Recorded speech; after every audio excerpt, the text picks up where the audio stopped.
Welcome back to the IESF World Esports Championship 2024. It is time to determine who's going to Riyadh later this year and who isn't. Welcome to the PUBG Mobile Asia and Oceania qualifier. Ladies and gentlemen, we have 18 teams today, which is going to be very exciting because if you watched yesterday, that is a big difference. Yesterday we had 10, today we have Group B, which is 18 teams. Yes, you've heard that correctly. It is 8 more teams. Joined by my side is Kobo. I think that is introduction enough, isn't it? 18 How teams. How you doing, Alex? Glad to be here. I'm excited to get us going for the matches in just a bit here. Like you said, it's going to be a very different show compared to what you guys have been enjoying yesterday. I'm super excited to see what the teams have to bring. Like you said, very different stuff. 18 teams instead of 10, but we also have we have one more qualifying slots. We have 3 instead of 2. So it's going to be a different lobby entirely. And yeah. Like I said, the teams will have to show up big here. You need to get top 3 out of 18. That's no easy feat.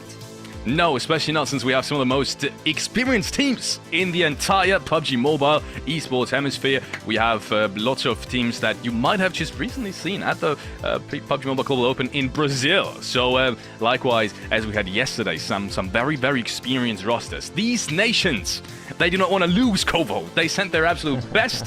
And that is why we're going to have a great lobby today. But yes, also, as you said, it is a top 3. We're going to get to that in a moment. First of all, let's take a look at the point structure. It is...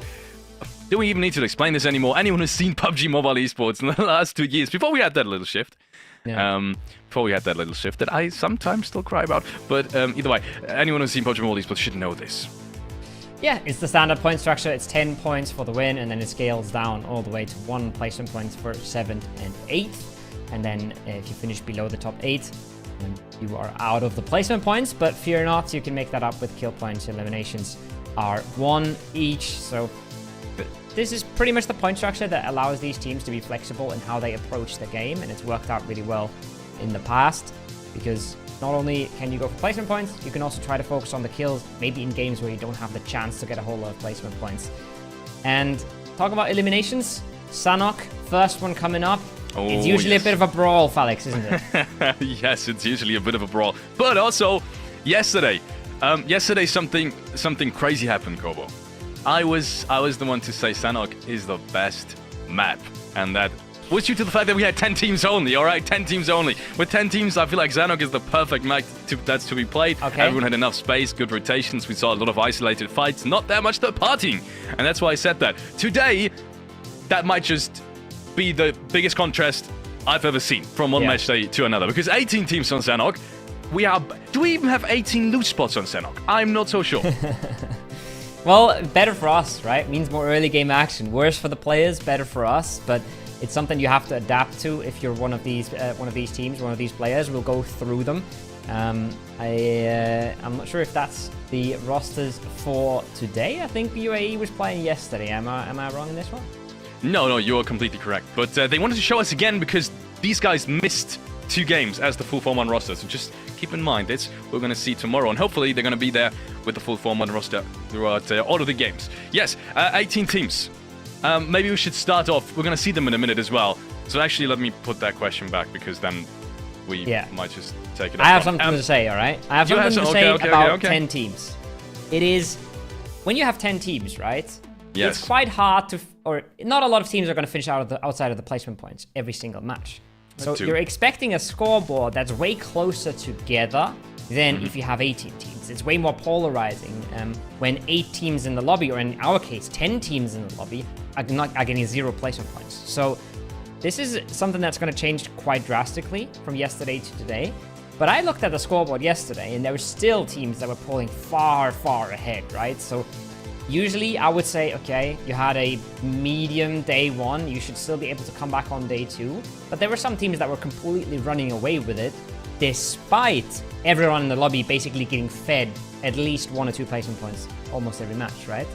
Yeah, 100%. I also think that the differences, like a 10-point difference in a 10-team lobby, is more than what it is with 18 teams. Because obviously there's just less chances and more placement points are being kind of gifted away. Less elimination points to get as well, right? Yes, less elimination. There's not as many teams that you can take out, so it's harder to close these gaps. So I think 18-team lobby, I think this is going to be different. And I also think that's why Group B specifically for from a viewer's perspective, it's going to be so much more interesting. And that's why you should also watch Group B, even if you're a fan of Group A, is because so much more can happen. 18 teams, it's going to be stacked closer together. And just speaking from experience, we always have these kind of tournaments go down to the absolute wire. And with 18 teams, 100% that's going to happen again. Ladies and gentlemen, we're starting off with Thailand. Yeah, this is the Thai section of Ojwa. Not sure if I'm pronouncing that correctly. I am trying my best. And I think we'll talk about a lot of the rosters here. We'll flick through them. 18 is quite a few of them. But there's a few favorites in there. Cambodia may be one of them, right? We talked about them a little bit before the broadcast. One of the stronger rosters coming in. But every single one of these regions has proven every single one of these teams has proven in their own region that they can absolutely pull off, and they have qualified here on good merits. So, regardless of how much you've seen these teams on the international stage, all of them have some achievements, and all of them have really shown that they deserve to be here. That being said, we're gonna say goodbye to 15 of them after day 2, so it's gonna be a rough gauntlet. Yeah, that is one of the flags that I wouldn't have known where it's from. Would you have known what kind of country that is? It is Timor-Leste. I am the worst. This is going to be a very challenging broadcast for me because I am the worst at flags. My flag education is more on the NA side of things, so this is going to be tricky. This is Hong Kong. I know this one. On the NA side, that's like two countries. This is a very memorable flag, but some of them I'm definitely going to struggle with. But I'm sure the players will make themselves memorable. Yeah, so that is Hong Kong, obviously coming in. One of the lesser experienced rosters, I want to say. And here we have... Bangladesh. Bangladesh, yes. Also with a pretty strong roster coming in from Axatron Gaming. That's a full lineup as well. Also, I want to say, lesser experienced, but at least in terms of the Bangladesh qualifier, definitely the strongest team. Laos, as we have coming up next, also with Siang Joy Boy and Poor. One of the lesser experienced rosters coming in here before we head on over to Japan at some point, I'm guessing, and also Vietnam and Indonesia. All the big names haven't really been named so far. Yeah, we got Sri Lanka here, and again, like we said, right, we're not 100% sure how experienced these players are, but they have proven in their own region that they deserve to be here, and we'll see how much they can throw into the mix as we go over to Bhutan with Momo, Yeti, Yelki, and Sky, and yeah, like we said. Lots of names, lots of players that will try to make a stand today, and a few favorites we might pick out by hand, like Vietnam right now, right? That should be a big name. Oh yes, yeah, Vietnam coming in with a roster between Team Flash and DX. Some of the most interesting. Wait, Lamborghini's not playing. I want to say some of the most experienced guys in this roster have shown us time and time again in big international tournaments that they can. Perform at the very top level. I've got them 5th in the PMGC 2023. And also PMSL, Southeast Asia Summer, just this season, have almost grabbed the first spot. They unfortunately ended in 2nd place. So half of that roster, very experienced, and the other half up and coming as well. Malaysia is another one of these names that we'll have coming up. Also, another one of the basically full rosters, right? That is Yudu Alliance. And really strong as well. We'll talk about that plenty throughout the broadcast, I think. There's always that topic of a mixed team versus a full roster. I'd say in general, you're still preferring to have a full roster that has experience together, like this one from Nepal. Leo Esports coming in on that side of things. So, again, a few names to be reckoned with. Yeah, absolutely. Nepal, always a pretty PUBG Mobile heavy region as well. Let's go over to Indonesia. And wait, is that is Indonesia? No, yes, it is. Oh my goodness, these flags, that is Indonesia. One of the strongest rosters, of course. I just had to look at the name. Boom Esports is coming in straight off of their win of the PMSL Southeast Asia Summer this season. Grabbed themselves almost $45,000. And also performed in Brazil at the PMGO. So that is also one of the most experienced lineups that we have in this lobby. Never to be underestimated. I think with the recent additions at the start of this year, 2024, they should be a prime contender for the top 3 spot as well. This is the Pakistan flag coming in with 3 players there. I'm not quite sure if that's what we're going to see today. Hopefully not. Hopefully we'll see them with a full roster. But yeah, gonna have to wait and see what happens there. Taipei. Another team coming in where we maybe don't give them as much credit as we give to some of the other heavy hitters, but another team that is looking to pull off something big today. Yeah, 100%. We've seen them in the recent IESF qualifiers. I want to say recent, but the last year qualifiers as well. These guys are also pretty strong fraggers. Let's go over to Japan. They've also won the something that I didn't originally know, the PUBG Mobile Japan League this season. In Phase 1, it's the 4th season in total, so it's running for the 4th time in a row. Grabs themselves $20,000 out of $35,000 in prize pool that's to be grabbed. So pretty good team too. I haven't personally seen them play yet, but I'm excited to see them anyway. Myanmar is another one of these full rosters. Sai, Manet, Ichi, and we'll see who the 4th member will be. But yeah, I think we've had very short impressions of these teams now. We talked about it a little bit. Lots of full rosters from full teams that already play together and a few mixes here or there. But I think there's good potential for some of these mixes, if they do have enough experience, to click really well and pop off. Because if you've played it with with enough teams, if you've played with enough players, you're definitely able to sort that out and figure out the roles you want to be filling in these games. So I think experience over anything. I think confidence is a big thing, and coming from some of these bigger teams that are used to winning things and used to playing internationally is going to help some of these teams out a bunch. Yeah, I think so too. Also, there's always this question of how do you play this lobby? And you said experience over anything. I had this theory yesterday that I'm not even sure if experience is the most important factor in this lobby. I think team play, having a 4-4-1 roster, and fragging power is. But then again, we had a 10-team lobby yesterday and an 18-team lobby today. I think it still is team play and fragging power, just based off of the fact that you can't really have a set strategy in this one. You can prepare for a PMGO to some degree, you can prepare for a PMSL, but can you really prepare for an 18-team lobby where you have never played against, I want to say 90% of the teams, and even less so, don't really know how they're playing. They're not playing the same kind of PUBG Mobile style as you are. Regions differ. So I think that's the biggest problem with some of these teams. I think maybe putting in less strategy and actually playing more methodical PUBG Mobile is going to help you.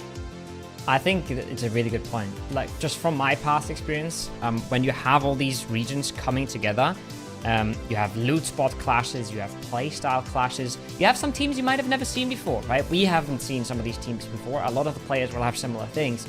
So prepping for this lobby is not really going to be a big thing.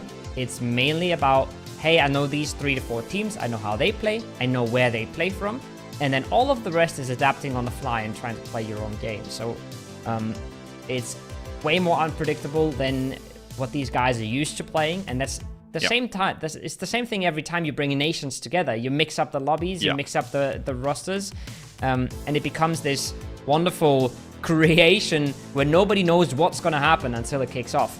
And then you put 18 teams in this lobby, right? And that shifts the dynamic quite a bit more as well. It doesn't sound like much, but I think it's a big difference. It's going to be so exciting. We had a pretty slow start to the games, obviously, due to the fact that everyone kind of had their set spots, even though we did have contests yesterday as well in Erangel, for example. But apart from that, apart from the UAE kind of contesting some of these plays over there, we had a pretty slow start. I expect that to change today, and you were talking about the different styles. I'm interested to see how the top teams are going at this, because we've just historically, we've casted the last qualifiers as well, just last year, and we saw that some of these teams, some of these absolute top teams, I'm talking Indonesia, I'm talking Vietnam, especially Vietnam, because we've seen them last year as well. We saw that some of these adapt perfectly, and they just know how to play. They know how to minimize their mistakes in a lobby where, first of all, you have more teams than usual, and second of all, you don't know almost 90% of the teams. And we saw some of these teams not adapting well, right? Going for overly aggressive splits, going for strategies that normally would work in like a PMGO, but just don't here. You get punished for it. You get trapped into little mistakes because you can't anticipate the enemy's moves as well. And I think that is what it comes down to. I think we will still see the favorites at the very top. That's what we've seen yesterday as well with Bahrain, for example. But it is going to be just a tiny bit different. Yeah, and we talked a little bit about the format, right? We said top 3 out of this lobby qualifies. Yeah. Top 3 out of 18 means you have to pop off. It's not just, can't just have 2 okay days, 2 good days. You got to pop off, you got to play big, and you can't really give yourself a slow start. A lot of the times you'll see teams that start a little bit slow, then they get a feel for the lobby, they get into the groove, and then they climb up the leaderboard. You really can't start all too slow. If you're starting in the midfield today, you're going to have a big feat ahead of you tomorrow. Not impossible, but you really want to be coming out of the gate swinging and putting your stamp on this lobby and making sure that you're in a good spot for tomorrow, because 3 out of 18 is not a whole lot.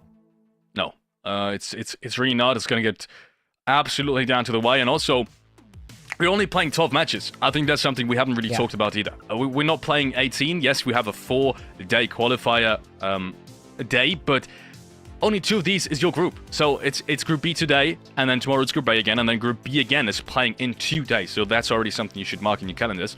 And unless something absolutely magical happens, we've already seen that some of these teams are out of the running after the first day. If it's top 3 in 18 teams, we will have, and that's why this first day is still so important, we will have plenty of teams today that won't be able to make it anymore, unless, obviously, the 6th dinner miraculous run that we've never seen before in PUBG Esports ever, unless that happens. So, yeah, it's going to be exciting to see. Maybe we have some favorites even today that, get into skirmishes early, maybe fight themselves a little bit too early, maybe in 2 of these rounds, and that's already enough to let the others take the lead. And there's a thing there as well that you just mentioned, right? We'll see some teams tomorrow that can't qualify anymore. That changes the lobby entirely. People start playing different when they can't win anymore. So you want to get your points today where everybody is still playing for everything and everybody is playing structured, organized PUBG. You don't want to be struggling for points tomorrow when the bottom 6 might not even have chances to make it anymore and might just do whatever they feel like doing to have a good day, right? So you really wanna, if you can, start hot today, and I think in a few minutes we'll see who'll be able to pull that off. Yeah, just another couple of seconds before we go and head on into the very first match of the day. Once again, it is going to be 6 matches. Something that we haven't really talked about either is the map rotation. So we did see it on the schedule, now that I think of it. Either way, I'm going to repeat it for you guys. It is SANHOK to start things off, which is going to be, if I'm excited for any rounds, just based off the fact that we have 18 teams, it is SANHOK. I'm not sure how that's going to work. Maybe we see 3 or 4 teams in boot camp. Could very well happen, as we said. We don't really know where everyone's dropping, and I think they don't know either. As far as I'm concerned, they didn't have any practice against each other before that. Not in this constellation. Yeah. So I think that's going to be crazy. Then we have 3 games, Erangel to start things off, and then we have 2 times Miramar to round things off. So that's the current structure as it is. And it's going to be a little bit of a test for the mental. I think there's going to be a few teams in the SANHOK that don't really get their loot spots and don't really get a chance to even move into the circles and play their own game. But it's the first game of the tournament, and you still got to come back from whatever happens. Brunei, already seeing them versus Thailand in boot camp. Like you said, I think it's just the 2 teams, but it is a hot rub regardless. And that's the first few shots. And Newbies takes out 1. That's a pretty good start to this hot job, and we said that boot camp was probably going to be contested, and it is.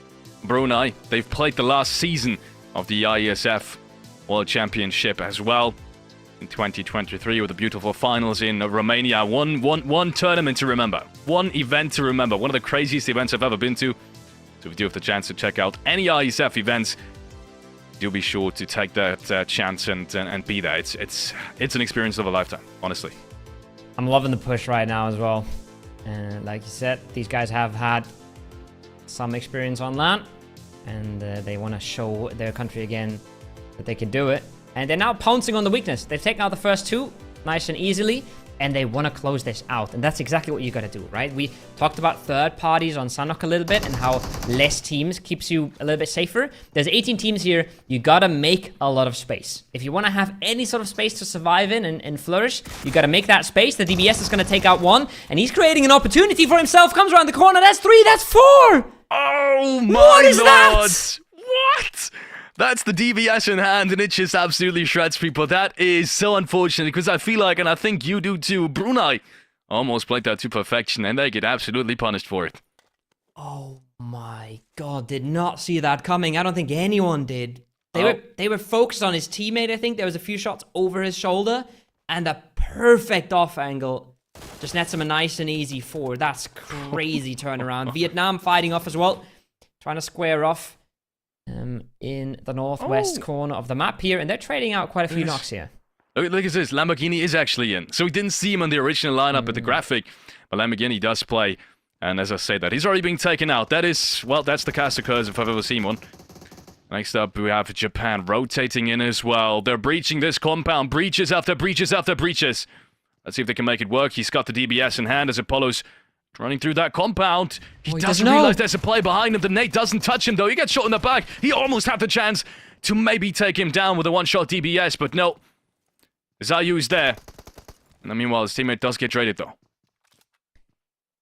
Yeah, this is exactly what we thought was going to happen, right? We thought this was going to be wild. Now we see the Maldives trying to hold on off. Their agent is knocked as well.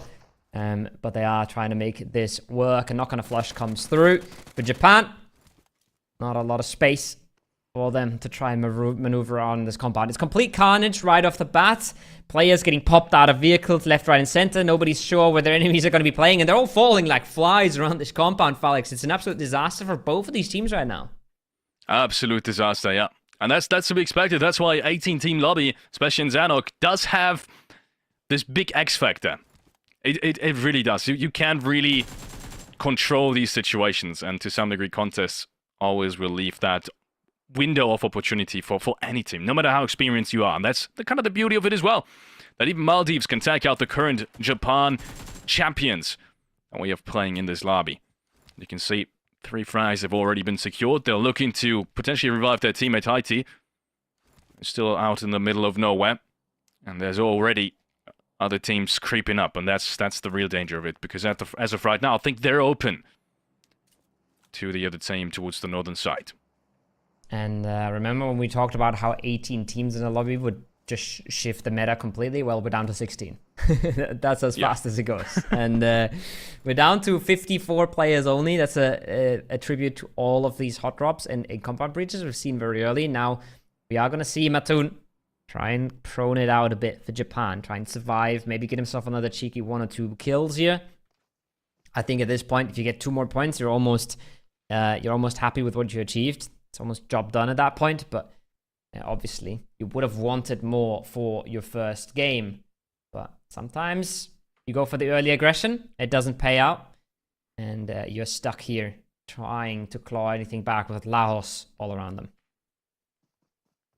Mattoon hasn't been spotted yet. That's the one good thing as a Japan fan that's going on right now. And he secured that 1 frag. And also, he's got the S12K, so there's multiple good things at least for him. Let's see if Porza is trying to begin. He first of all gets Zayu. But he gets spotted out immediately by Mattoon. That is so unfortunate. Wasn't even the team he was originally shooting at. But imagine you get a knock. You see 4 players running at you. Instead, you get taken down by the rat. But the rat in your compound. That's pretty much what you expect if you're Mattoon, right? You get your 1 free kill. Now you're hoping to somehow make it more than 1. Now the hard part begins. He's used his position nicely. He's snuck away nicely to get himself that somewhat free kill. Now he's got to get the loot going. And he's got to figure out how to get more out of this game. We'll see what the circles do. Phase 1 is closing in 55 seconds. But what he will be able to do with it is up for debate still. Chinese Taipei, pink, proning on up, creeping on up, looking to try for your opening. And there's Mattoon with a second in the kill feed. And well, I said that was the hard part. Apparently it was easy for him. Yeah, S12K in hand. Does make things a tiny bit easier. As we have one team that honestly, I couldn't pinpoint on the map. Timor Leste. I gotta in the pause, I gotta look at where that country actually is. That's also the beauty of these IESF championships. You learn a lot about flags. You also learn a lot about different cultures. Because if you are there, at least at the PUBG Mobile event, you have at least a minimum of 16 different countries, 16 different cultures right in front of you. It's always a sight to behold. North of Australia, east of Indonesia. Or southeast of Indonesia, depending on where you look. It's not a big country, but you don't need a big country to pull up in PUBG Mobile. So we'll see what they're able to do. They're on 4 kills already, right? So they have started this off with a bang, and I've only lost 1 player for it. That is crazy. They also have a population of 1.3 million. Just over 1.3 million. That is crazy. Wow. The fact that they can still send an absolute, well, we'll have to wait and see, but still send such a good squad into the running is an accomplishment in and of itself, to be honest. Absolutely. And an accomplishment is what Mattoon's been able to pull off. Gotten himself the second and gotten himself down to a 1v2, which is entirely winnable. That's entirely clutchable. We've just seen a 1v4 in the first 30 seconds of the broadcast. Matun might be able to pull himself a 1v2 in this compound, maybe even stay in it for longer and make some big moves for the Japan squad. It's gonna, especially for the mental, it always feels good to not go out super empty-handed, and he's making sure that at least something is going their way here. Play zone takes out the first couple of players. There's also to be expected if you just, well, there's just not enough playing room, and that's what we have right now. That was from Bhutan, by the way. The country with the gradient of yellow to orange from the top left to the down right. Something that I personally, I've never seen that flag either. It's crazy. I'm learning so much through these qualifiers. But I was told that's a beautiful country too. Gotta visit it someday.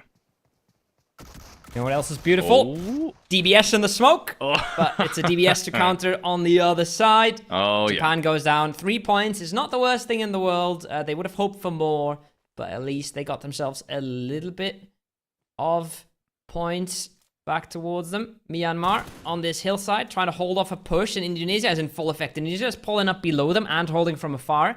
This is a big threat right here for Myanmar. They're a little pinched here. They don't have a ton of space. And they've got to make sure that they don't get completely surrounded here with the far hold of Indonesia, giving them all the information they can need. That's the first one down. That's a long-range knock from Yummy.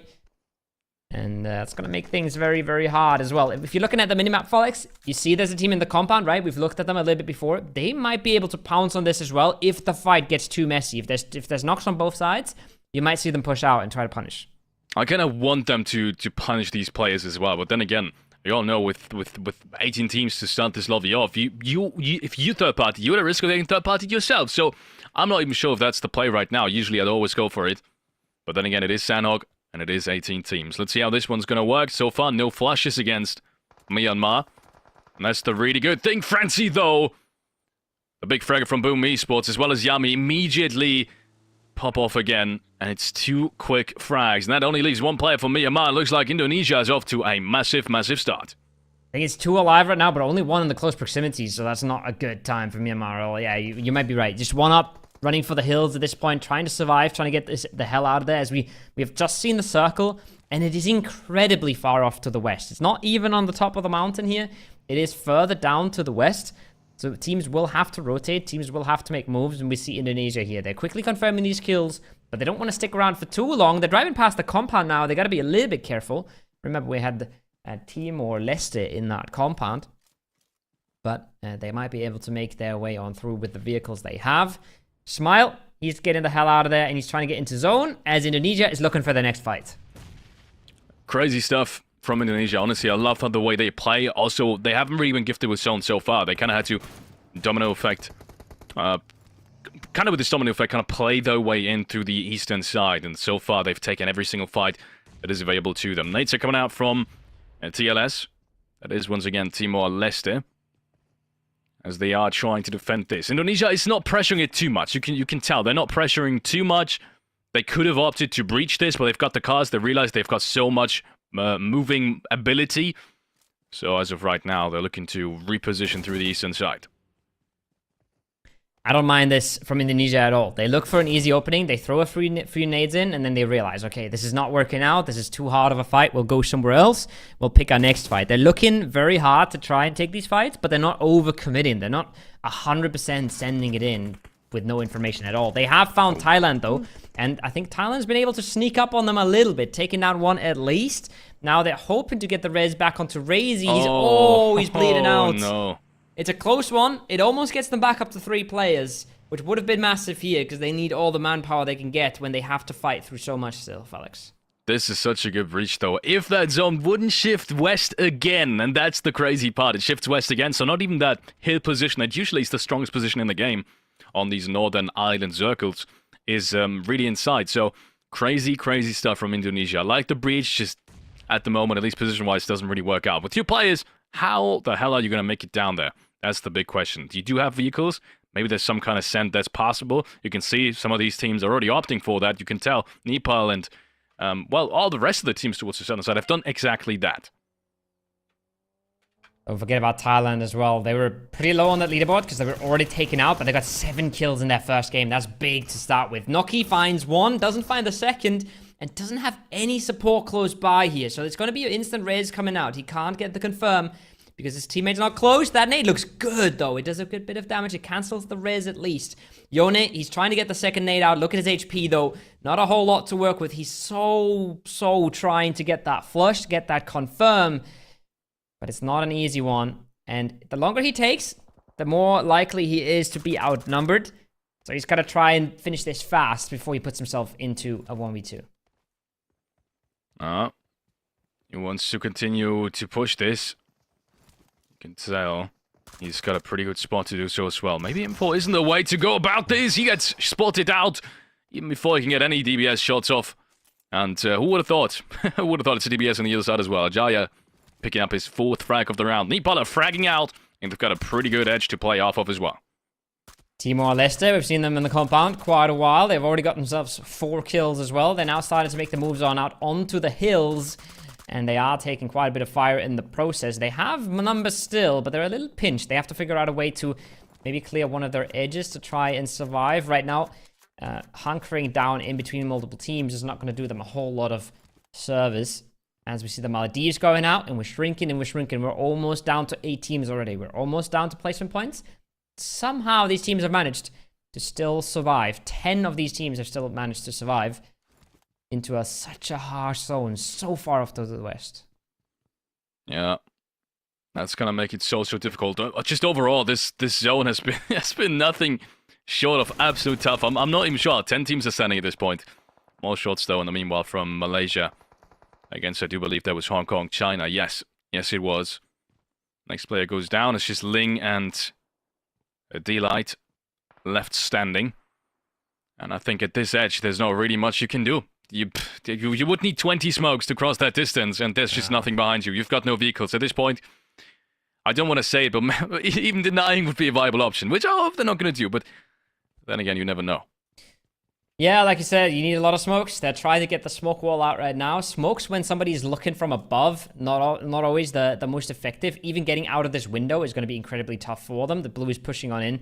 I don't see this going great for them, but sprays like this can open things up. That's a beautiful one by Ling Yun. Does like a whole bunch of damage to the 2 players. He's looking to keep this. He's looking to hold for his teammate, but look at that. The nades are so easy to cook. Should be a good track. That's a good bit of damage. 1 HP, I think, is left on that player.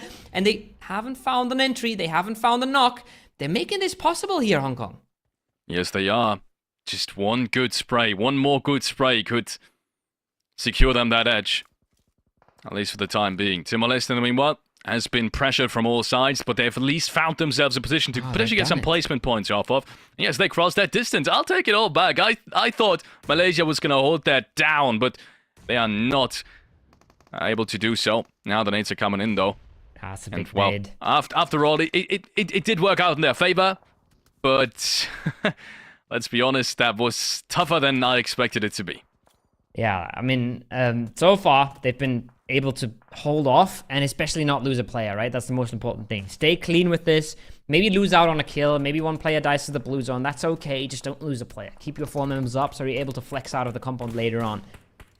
Bangladesh, they've been hanging out in this boot camp area in the low ground, and they've just been popping off shots at everyone without losing all too much. They're ready for a late game. They're ready to swarm out of there when they have to. And I think they have a good chance to really take control of that eastern side once they want to move out. Well, continues pressure on the western and southern side. Same goes for Nepal now.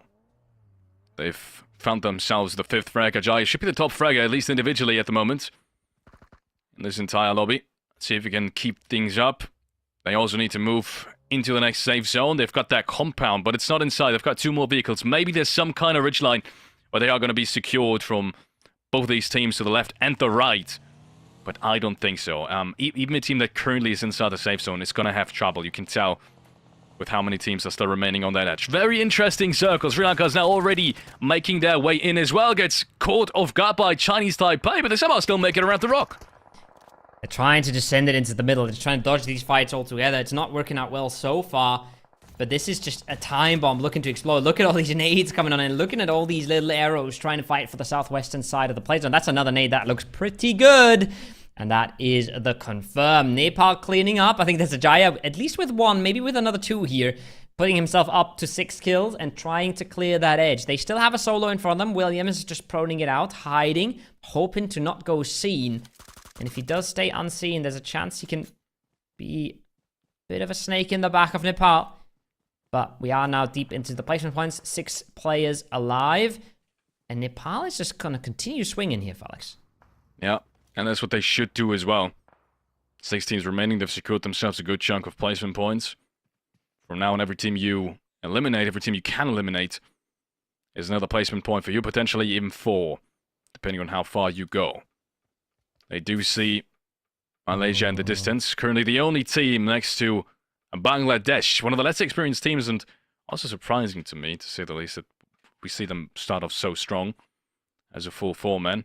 Nepal has no idea about William, Felix. They have no idea that that corner even exists. I'm scared for them. I think if William whips out the DBS and Ajaya comes pushing, this is not going to be a good time for them. The circle might want to make them go around the west and ignore the solo, but this could easily just break the rest of their game. They're going to be happy with 9 eliminations regardless, but it's going to be hard to get out. Same thing is potentially true for Bangladesh later on when they have to get out of Camp Alpha, but at first they have to clear their edges, and they are looking to try and do that with utility, trying to get Myanmar out of that little hut. I have reached the building now. That's the best kind of potential for them to go further in this round. See if it's going to be enough. Nate comes in. Height is repositioning. He's now inside the building. Ajay on 6, Height on 4. Goes to show you how strong these guys are in terms of fragging. They do get the opportunity. That's perfect. Now, oh yes. Well, did he dog his teammate? No. Yes, Ajay did go down. I'm not sure. He must have been spotted. Otherwise, I don't expect William to actually take that knock if he didn't really have to. Cloak inside the building is still trying to make something work with that Knight. He's done lots amount of damage. He knows he's around the corner, but it's still a one-shot for both of these sides, so he's not really at a big advantage right now. He's waiting for his teammates. He's playing this so smart, but William with a jumping shot of the DBS, I think that was a jumping headshot, is taking him down. He's going to get traded, but neither way. Wow, what a performance coming in from Timor-Leste. I did not expect him to go that way. It was looking as well like Nepal was just cleaning up everything, honestly. They were so convincing in that 2v4. They took out the first. They were looking for the second. I think the solo just completely ruined their game there. William dismantling them from the back lines means they do have to go out with 10 eliminations. Still, a few placement points to boot. A really good performance for them. Indonesia, we saw them taking a lot of skirmishes earlier, but their vehicles have gotten them a good rotation down into the valley, and they're now looking like the center position in this late game, and they are looking to clean this all up. The res will come through. I don't think Bangladesh is going anywhere. The real question is, can anybody make it down? Can Malaysia make it down from that hillside? Yeah, it looks pretty good right now. Indonesia is not really looking that way. Obviously, they did have to get that res, so Malaysia could and get some good positions in, and you can tell Jimmy already on that rock side. I think that's the best kind of position you can hope for. And look at this circle. I mean, at this point, they don't even need to move downwards. That is the circle that just gifted them the will. But then again, they did have to defend that compound against 3-4 teams. Yeah. Starting off with Hong Kong, China on the northern side. Indonesia is trying to make a move. Somehow they still made it inside. We were talking about the rotations that they did and the vehicles. And looks like it worked out perfectly. Yeah, that's the first. Now it is just Yummy. The nade trades it out, though. If he lands a good spray, does not. It's Malaysia. Walk away with our first win of the game. Yes. Is it surprising to us? A little bit. Is it surprising that Indonesia made it into a second place with that kind of position? I think it is. 9 eliminations, overall rank 119 points are going to be secured, and at the moment, I think depending on how many frags Indonesia had, I don't think they've got too many up there moving down the hill, and I think before that, maybe they had 5 or 6. Depending on that, Malaysia's probably going to be in the first spot as well, just point-wise. Either way, that's a strong finish. That's what you want to have as a Malaysian fan. These guys are coming in from the Yudu Alliance, one of the most famous esports teams in their region, and a pretty big one as well. Also, Esports Team of the Year at the Malaysia Esports Awards 2023. You love to see it. Big pop-ups for a lot of these teams. It's what we expect from a SANHOK, right? Lots of kills on some of these teams. And remember when we said Malaysia, they had to hold out Hong Kong, and they did so without losing a member, and that's what wins them the game. But watch this, right? Brunei, they kick it off. and then it goes completely mental. It goes completely haywire. The DBS play is perfect. The reposition is perfect. Oh, man, I'm getting excited just watching that again. Yeah. Even though it's a DBS, we still do get excited, yes. Even though a 1v4 is a 1v4, you know? Yeah. There's nothing to be said about it. That is true. Still, though, it does get just a tiny bit more beautiful with a different weapon. Either way, Matten, we saw him do amazing work as well for the Japan fans out there. I saw some of these flags being spammed on the chat. Congrats to you guys, because Matten did one hell of a job. I think, once again, SANHOK, you can't really fault them for being forced into that fight, so I'm not too worried about Japan just yet. They did make the best of it, and once again, Matten with some great performance. Nepal also, the way they fought through these ridgelands here as a two-man, I think they gathered 10 frags between of them. Yeah. Nothing short of amazing. Mental. What they were able to achieve, and they were looking like they were going to dismantle Malaysia as well. And that probably would have gotten them the win in the end as well. But the one snake from behind, William, was able to ruin it all for them and get himself a big bunch of points as well. Like we mentioned it, right? The snake could decide this. Timor-Leste shows up and completely ruins the game for Nepal there. I say completely ruins. This could have been an insane game. Have you looked at the chat? It was still 15 points or so. Yeah, shout out to all the Bangladesh fans, because the chat is just spamming. I had to laugh for that for a second, because these guys saw Bangladesh in the middle of the round, and these guys, I want to say, did overperform as well, and just everyone coming together and supporting that team. Pretty crazy. Bangladesh also with a pretty big PUBG Mobile scene. You can see them here in the end game once again. Indonesia, unfortunately, as well as Malaysia, just having too good of a position. There was nothing really for Bangladesh to do. That's the kind of stuff that happens in a best of 12 qualifier. Sometimes you just do not get into positions where you can actually do much of it. The fact that they still made it into late game in and of itself is an accomplishment already. And I think they brought maybe 4 or 5 frags with them. So on the leaderboard, they're still going to be in reach to that top 3 spot, which is where you want to be during the entirety of the games, and where you have to be during the entirety of the games as well. If you drop out of that reach, most likely you're not going to make it back. Yeah, and I mean, one of these shifts comes down towards them a little bit more, eliminates the hill a little bit earlier, and they have a good chance to win that game. This way, they cleaned their way through Camp Alpha. They made sure they had everything they needed. The circle goes away. There's not a ton they could do towards the end. So I think they've done their job in that game, and they should know that as well, right? So you got to work with what you're given. And if you play 12 games, you're going to be given some opportunities to win games, and you're going to be given some opportunities to get a lot of kills. You're not always going to get both, and we don't really have the chance to win every single game. So they did what they could, they did what they had to, and they should be happy with that. Yeah, once again, props to Indonesia. We saw them fighting phase 1 over towards the top of the hillside. They cleaned up all the teams. I think it was Myanmar actually they cleaned up, and that from that position, that the fact that they made it inside to that double or one-story compound, or that double building one-story compound that we saw at the very end, is nothing short of amazing. And I was already thinking, what is your play if you're on top of that hill towards the eastern side? What is your winning play? And that's actually what I thought they were going to do as well. They rotated around, they fought the team that was on the top of the hill, because that's usually the biggest position. And after that, when they realized, hey, it's shifting forward towards the west, what's the next winning? The winning play is just driving down there, unfortunately, grabbing a compound, because there's nothing else. There's no way for you to rotate in on foot, even with a vehicle, as soon as these buildings are taken. So great stuff from Indonesia. I like that they kind of made their own luck, because these circle shifts have worked against them throughout the entirety of the game. Yeah, it was really rough. They were chasing circles. They were not really getting into them. And I think they also had a solid plan here of taking fights early and taking fights aggressively, and that's what you need to do to be consistent, right? You're not always going to get the shifts. Ajaya, however, a massive performance from him, 6 kills just by his lonesome, pulling up massively for Nepal. He and his duo were doing so much work for Nepal in that game, just cleaning up that entire western side until they really just got just stabbed in the back by Williams, and they were looking like they might even run away with a win here. So big performance from him for sure. Yeah, Ajaya with the DBS and also the M4 in hand just couldn't be beat in that game. Great stuff working to the western side. It's not easy either, because as we said, they don't know who's in front of them. They don't know the team. They don't know the playing style. I think they were very surprised, actually, for example, that Timor-Leste played the way they did, and at one point they were rotating right behind them, trying to get some of these shots off, and they were like, wait, are they taking the same timing as us? That's not supposed to happen, I guess. So very interesting stuff coming out from Nepal as well, and I think they're getting a good feel for the lobby now, based off of their survival time. That's also a thing that, in my opinion, is a big advantage. If you survive longer in some of these starting rounds, you get a better feel for the lobby. Maybe you realize, hey, we can't expect as many teams to work the way we do, and based off of that, maybe we should keep anticipation a little bit lower than what we usually have it at. So, yeah, very interesting stuff coming in from Nepal, and I think they also realize that maybe fragging is the most important right now. Yeah, absolutely. I think it's also, like I said, right, SANHOK might be a bit of a test for the mental, because you're not in control as much of your own fate as you are on the other maps.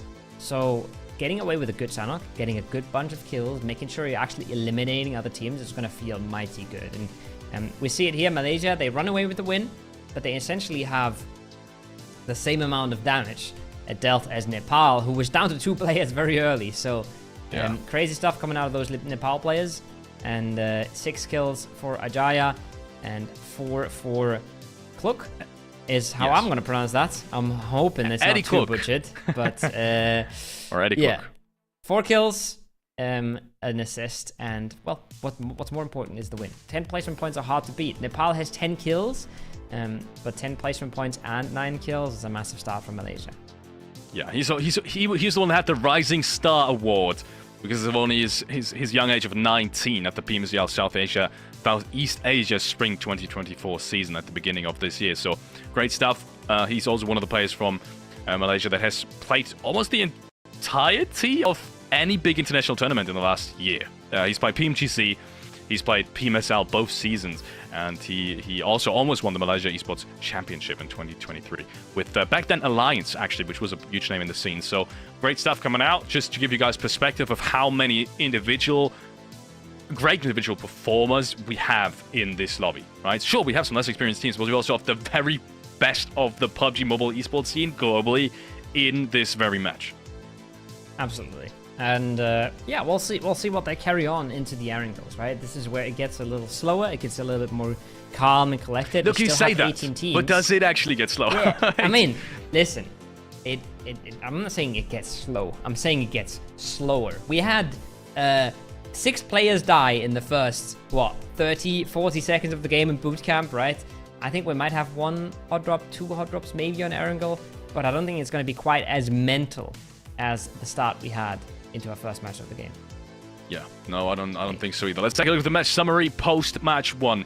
Only 86 smokes and nades being used. That's the craziest statistic. We had consistently over 130 nades yesterday, or around the mark, around the 138, around the 130, excuse me, not 38, around the 130 mark yesterday, and we only had 10 teams then. So that's very surprising to me. Now we have 18 teams, but that's also due to the fact that so many teams obviously had to fight in Phase 1 and Phase 2. Right, we're talking about Japan and all that. All these teams towards the eastern side of the bridge. So very interesting stuff. Total knocks, RPC 58, vehicle minimums, only the 1. And I think I only saw Indonesia really using the cars. Maybe some of these teams, maybe Nepal and Timor-Leste as well towards the western side. Apart from that, no one really used the vehicles. And I think that's interesting, because I thought the way Indonesia played, vehicles were an absolute necessity and actually secured them the top 2, potentially 100%. Even the win if they would have played that better. I think Indonesia was the clearest difference from every other team. They were pulling up in cars, they were taking fights early on purpose, and they were disengaging these fights when they were no longer beneficial. Now, everybody else was more on the side of, well, we want a position, we'll fight for it, we'll commit to that fight. Indonesia was way more flexible with the vehicles, and like we said, right, they fight for the hilltop, the circle goes west, they send it down, get themselves a second place right there, 6 placement points. Absolutely boosting your performance in that game. So I think they were really the most interesting team in that SANHOK match when it comes to overall strategy, and it's really paid off for them. Yeah. Interesting. Now that you say it, yeah, it really did feel like Indonesia was the one that had the clearest kind of game plan. They knew that if it does shift west, I felt like they were the only one that really was prepared for that deep western shift. They knew, hey, we need to take the vehicles, and that's also why at some point we wondered whether or not they want to breach the combat against Timor-Leste, which is, by the way, crazy as well. But both of these teams made it into the late game. We're going to have to take water in a second. But they were thinking of breaching the compounds towards the eastern side, because I think the thinking process was, hey, are we actually going to make it deep into the western side? There's so many teams still alive. They're all the positions will probably be taken. So maybe we just take the full breach right now. But then they realized, hey, this is not actually the winning play, and we need to go for a winning play if we want to go into the top 3. Yeah. 9 kills a game is not going to give you that top 3 qualification. You need to consistently have better rounds than that. And I think them showing us that they start this kind of thinking process in match 1 of a best of 12 goes to show you these guys want to qualify, and they mean serious business.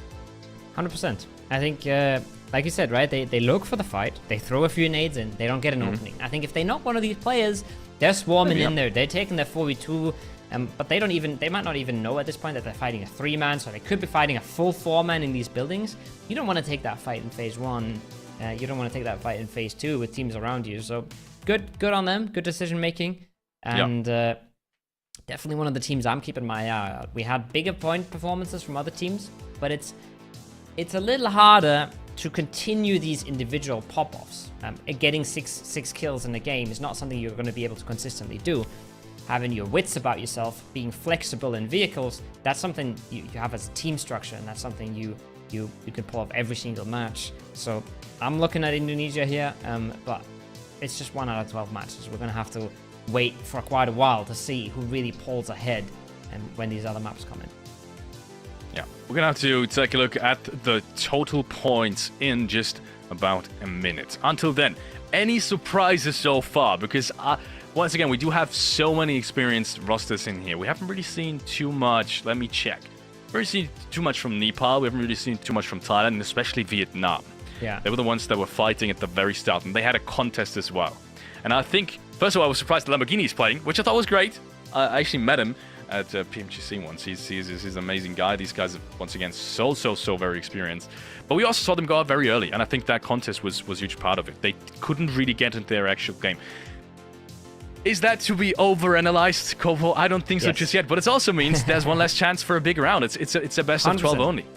You're not saying, okay, they can't make it because of game 1, but they've missed one of their 12 chances. And like I said before, you want to start hot because it makes things a little bit easier on the mentality and on the sort of the motivation and the momentum you can carry into the rest of the games. But they have plenty of other chances. I think we're going to a short break here, guys, until we bring you the full stats and the full leaderboard and the next Erangel. So game number 2 should be coming up in a minute. Don't go anywhere.